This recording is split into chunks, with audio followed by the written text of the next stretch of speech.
제가 이제 일생 전기를 그 책을 한번 쓰려고 그러는데 지금 의뢰를 해서 지금 열심히 집필을 하고 계십니다. 그래서 이제 저는 제 개인 그 유튜브를 한번 하고 싶거든요. MBC에서 제 것은 제가 쓸 수 있도록 해주시면 좋지 않을까. 사실 혜태 타이거즈는 제가 극렬히 싫어하던 팀이었는데 그 중에서도 김성환 감독님은 제가 아주 정말 이렇게 치를 떨게 싫어했던 순간이 있었는데.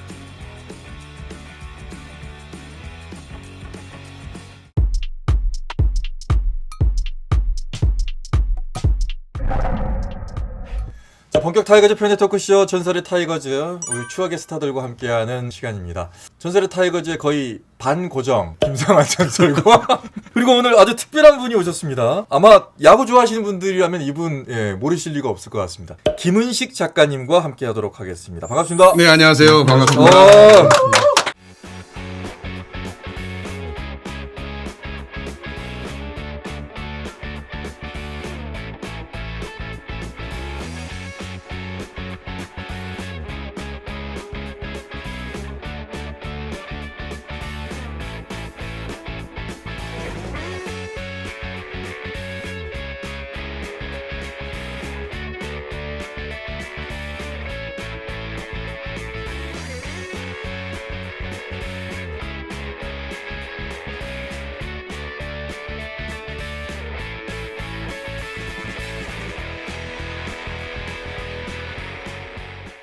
며칠 전에 전화가 왔습니다. 김성환 전설께서 왜 나 안 부르냐. 난 진짜 무슨 일이 있는 줄 알았어요. 왜 갑자기 무슨 일 있으세요? 왜 전화 주신 거예요? 그냥 나오고 싶어서 보고 싶어서 전화 주신 거예요. 살면서 아는 사람들한테 두루두루 한 번씩 전화하는 것이 좋겠다 해서 또 우리 김기빈 아나운서 전화번호 맞는가? 이게 내가 나한테 준 전화번호가 맞는가? 확인차 전화 한번 드렸습니다. 예. 그리고 이제 우리 김은식 작가님인데 본인이 직접 소개를 좀 해주십시오. 예. 제가 글 쓰는 작가인데 어떻게 하다 보니까 야구책을 좀 많이 쓰게 됐습니다. 혜태 타이거즈, 기아 타이거즈하고 인연은 2009년에 제가 혜태 타이거즈와 김대중이라는 책을 썼고 2010년에 기아 타이거즈 때문에 산다라는 책을 썼는데 2008년 말부터 해서 2009년 상반기에 막 준비를 해서 혜태 타이거즈와 김대중을 딱 썼는데 그해 기아 타이거즈가 이제 타이거즈 통산 10번째 우승을 했죠. 우승했죠. 뭔가 좀 기운이 맞는 것 같아요. 그래서 오늘 여기 출연한 것도 네. 금년에 타이거즈가 우승을 기미가 있으니까 나 방금 그 얘기하려고 예, 그랬어요. 그러니까 지금 나오신 거로 저는 그렇게 생각을 하고 있습니다. 야, 예. 저희가 섭외 전화를 몇 번 드렸는데 많이 튕기셨어요. 튕기시다가 어렵게 모셨습니다, 저희가. 근데 정말로 저 이제 보니까 책을 정말 다작을 하셨습니다. 제가 뭐 이렇게 야구 선수 출신도 아니고 어쩌다 보니까 이제 2006년 무렵에 그때 네. 사실 야구가 좀 침체돼 있었거든요. 그때 이제 야구 글을 쓰기 시작했어요. 그것도 이제 좀 얘기는 복잡한데 어떻게 쓰다 보니까 그 당시에는 이제 2000년 월드컵 지내면서 이제 축구 칼럼, 축구 에세이 쓰는 분들은 굉장히 많았는데 야구 글 쓰는 분들이 없었거든요. 그러다 보니까 이제 뭐 이제 김성환 감독님 이런 분들도 제가 전화 드리면은 만나자고 한 사람들이 별로 없으니까 그 당시에 이렇게 흔쾌히 수락을 해주시고 말씀도 잘해주시고 옛날 이제 선수분들 만나 뵙고 글을 쓰다 보니까 그럼 이것도 한번 써볼래? 저거 쓸 수 있습니까? 뭐 방송도 하고 하다 보니까 야구 작가라고 불리게 됐습니다. 요즘에는. 그런데 김은식 작가님 제일 처음에는 어떻게 뭐 기자로 시작하신 거예요? 아니 그건 아니고요. 이제 처음에 제가 썼던 책은 이제 음식 에세이로 책을 처음 냈었고 그 뒤에는 이제 전기를 썼는데 전기를 쓰다 보면 이제 인물들만 인터뷰를 통해서 그렇죠, 이게 그렇죠. 이렇게 자료를 수집 취재를 하잖아요. 우연히 이제 야구 선수를 취재를 하게 되고 하다 보니까 이제 그렇게 된 거죠. 김성환 선수는 어떤 인연으로? 제가 이제 2009년에 그 혜태 타이거즈와 김대중 쓰고 기아 타이거 때문에 산다 쓸 때 처음 연락 드려서 좀 말씀을 듣고 싶다 하고 처음 만나 뵙고 근데 한번 딱 만나 뵈니까 어떻게 인연이 되는 게 그 무렵에 이제 군산상고 관련 다큐를 또 제가 이렇게 뭐 나레이션도 하고 그러다 보니까 그 이듬해인가 뭐 창사 특집 뭐 토론한다 그래서 제가 갔는데 패널 또 와 계시더라고요.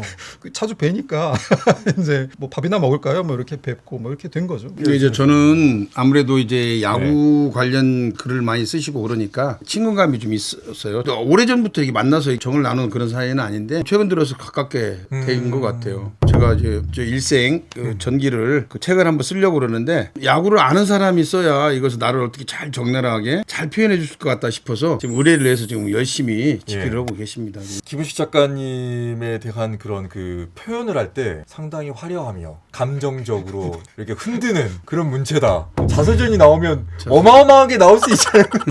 근데 사실은 뭐 네. 그 글을 쓴다는 거는 네. 제가 이제 뭐 픽션을 쓰는 게 아니기 때문에 그렇죠.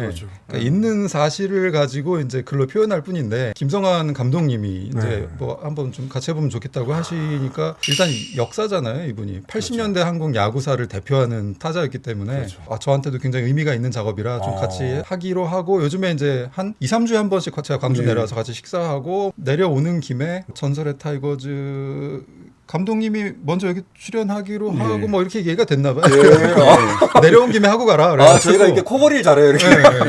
근데 제가 안 그래도 전설의 타이거즈 보다 보니까 감독님이 워낙 자주 나오시더라고요. 예, 사실은 이제 제가 여기 전설의 타이거즈 출연을 했는데 상당히 조회수가 좀 잘 나오는 편이에요. 아, 처음에 만들었을 예, 때 그런데 나오셨는데 진짜 많이 나왔어요. 네, 나왔는데 나보다도 더 많은 조회수가 나올 수 있는 분이 김웅룡 감독이라든가 뭐 선동열 감독 이런 사람들 이종범 뭐 이런 분들이 나온다면은 더 좋아지겠지만 유독이 멀리 살아서 그런가 잘 여기로 오려고 오지 않는 것이 좀 문제가 됐어요. 그래서 아까도 제가 선동열 감독한테 다큐멘터리라든가 이런 데 좀 우리 광주 쪽에 와서 좀 해라 그랬더니 아주 심각하게 고려를 해보겠다. 조금 전에도 그렇게 통화를 했습니다. 근데 이제 보고 계시는 우리 전설분들께서도 다른 게 아니고요. 본인들의 과거의 얘기들, 추억들을 여기서 영상으로 남겨놓는다고 생각하시면 됩니다. 왜냐면 그거 다음에 이제 팬들이라든가 또 야구 역사에서 자료 영상 찾는데 너무 힘들거든요. 근데 저희가 이걸 다 예쁘게 만들어 드릴 테니까 그때 얘기 많이 해주시고요. 그래서 이제 저는 제 개인 그 유튜브를 한번 하고 싶거든요. 만드셨다면서요? 예, 만들었는데 그림을 쓸 수가 없잖아요. MBC에서 제 것은 제가 쓸 수 있도록 해주시면 좋지 않을까. 오늘 자서전 홍보하시지. 자료화면 어떻게 좀 쓸 수 있게 부탁하시지. 지금 오늘 나오신 의도가 다분하셔. 아니 꼭 그런 것은 아닌데요. 김은식 작가님은 타이거즈를 유독 좋아하시는 편인가요? 아니면 야구를 좋아하시는 건가요? 살다 보면 친구 중에도 별로 안 친했고 마음에 안 드는데 계속 엮이는 친구 있잖아요. 그렇죠. 사실 혜태 타이거즈는 제가 극렬히 싫어하던 팀이었는데 왜냐하면 제가 이제 산미 슈퍼스타즈 어린이원 출신이거든요. 그 중에서도 김성환 감독님은 제가 아주 정말 이렇게 치를 떨게 싫어했던 순간이 있었는데 1983년에 산미가 한번 우승할 뻔했었거든요. 정명부 선수가 막 30승 해가지고 많은 분들이 기억하시는데 83년 6월 광주 3연전이죠. 두 경기 반 차이로 이기는 산미가 네. 2위 혜태랑 이제 광주에서 3연전을 하는데 네. 거기서 3연패를 해가지고 이제 가라앉기 시작하거든요. 근데 그때 혜태가 이제 선발 투수가 없어가지고 그 2차전에 이제 김성환이 나온다 투수로. 그때 이제 김성환이야 우리가 못 이기겠느냐.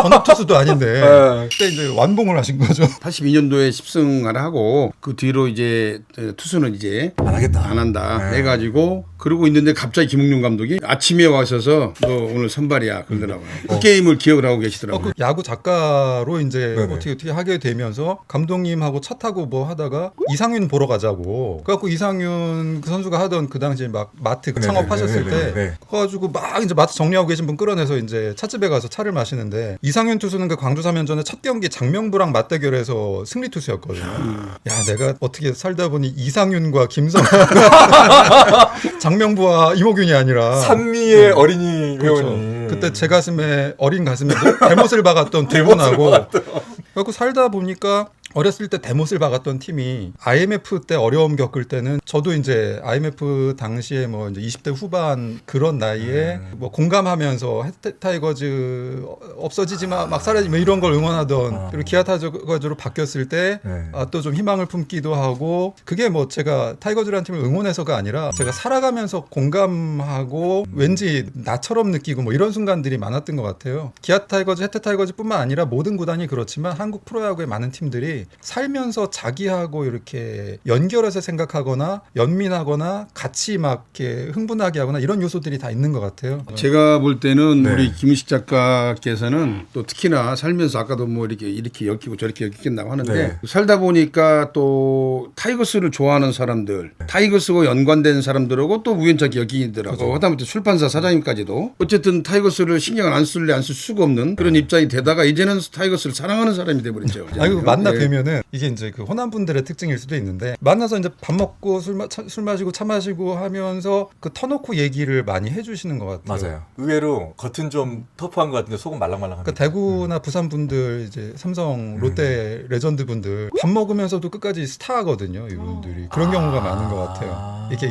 이거 좀 지키려고 하고 감독님 같은 경우에는 그냥 옛날부터 옆집에 살던 소탈하시고 이 아저씨 같은 그런 게 있고 뭐 김봉현 교수님도 그렇고 저 김준환 감독님도 그렇고 봉현이 형은 좀 약간 스타의식이 끝까지 있는 거 아니에요?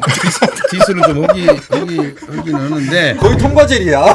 그 형은 그 형이 지금도 그 저기 홈런왕이고 지금도 그 관련해서 약간 자부심이 있어요. 그래서 술을 한 잔 드셔도 끝까지 그 페이스를 늦추지 않으려고 하시는 부분 그런 부분이 있습니다. 제가 전설의 타이거즈에도 보면 출연하신 분 중에 네. 저랑 얘기했을 때 재밌었던 분들 뭐 송유석, 네, 김일권 네. 맞아요. 이런 분들 여기 나와서도 말씀을 굉장히 잘하죠. 벽이 없이 그냥 다 터놓고 하시잖아요. 맞아요. 처음에는 산미를 좋아하셨고 그 다음에는 어느 야구팀을 그 뒤에 이제 예. 서울로 전학 가가지고 예. 야구 좋아한다는 말을 할 수가 없는 거예요. 왜냐하면은 응원하는 팀이 계속 꼴찌를 하다 보니까 그래서 야구 관심 없는 척하고 이제 숨기고 살다가 네. 진짜로 야구를 안 보다가 네네. 그 야구에 대한 글을 쓰고 사람들을 만나다 보니까 전직 인천 야구 팬이면서 현재로서는 모든 구단 야구에 대해서 그러니까요. 다 썼어요 지금. 그러니까 왜냐면은 그 책을 쓰고 글을 쓰다 보니까 제가 이제 사실 야구 글을 본격적으로 쓰게 된 게 그 인터넷에 연재했던 그 야구의 추억이라는 시리즈였는데요. 그게 이제 그 당시 네이버 다음에 이제 편집을 해서 선별해서 메인에 걸던 시절에 네네. 계속 메인에 올라서 이게 뭐 100만 이상 조회수가 나오던 글이 있었어요. 옛날 80년대 90년대 전설들을 한 명씩 다룬 글이었거든요. 그리고 이분들을 주로 인터뷰하고 하다 보니까 만나서 얘기 듣다 보면 거기 이제 정이 가잖아요. 그래서 박철순 선수 인터뷰하고 나서는 한 달 동안은 야구 보면서 이제 두산 베어스 응원하게 되고 김성환 감독님 뵙고 와서는 이제 타이거즈 응원하게 되고 계속 이제 그 과정을 이제 100명을 다뤘으니까 이게 이제 한 열대 바퀴를 돌았잖아요. 네. 혹시 악플 달린 것 중에 기억에 남는 악플 없습니까? 왜 한쪽만 좋아하지 여러 군데 좋아하느냐? 전에 그런 적이 있었어요. 그 이종범 선수에 대해서 인터넷에서 막 이렇게 논쟁이 붙었는데 두 분 다 이제 제가 썼던 글을 논거로 삼아서 이런 일이 있었다, 뭐 이런 사람이란다 하고 막 싸우는데, 그러니까 제가 글을 잘 써서 그렇다는 게 아니고 2006년 7년 무렵에는 진짜 없었거든요. 그러다 보니까 한 2010년대 넘어와서는 제가 글을 쓰려고 이제 자료를 찾다 보면은 읽다 보면 왠지 낯익어서 보면은 제가 쓴 거예요. 아니 근데 저는 김우식 작가한테 악플을 달 만한 글을 쓰지는 않았을 것 같다는 생각이 드는데 너무 많은 구단을 이렇게 자꾸 이렇게 좋아하다 보면 이제 그 구단마다 좋은 글을 써야 될 때가 상당히 많을 것 같은데. 아 근데 이제 그 글을 쓰다 보면 누구를 다루든 간에 최고의 선수였다는 표현을 이제 습관적으로 쓰는데 그렇죠. 그럼 이 사람이 최고냐 저 사람이 최고냐 그러니까 이런 식으로.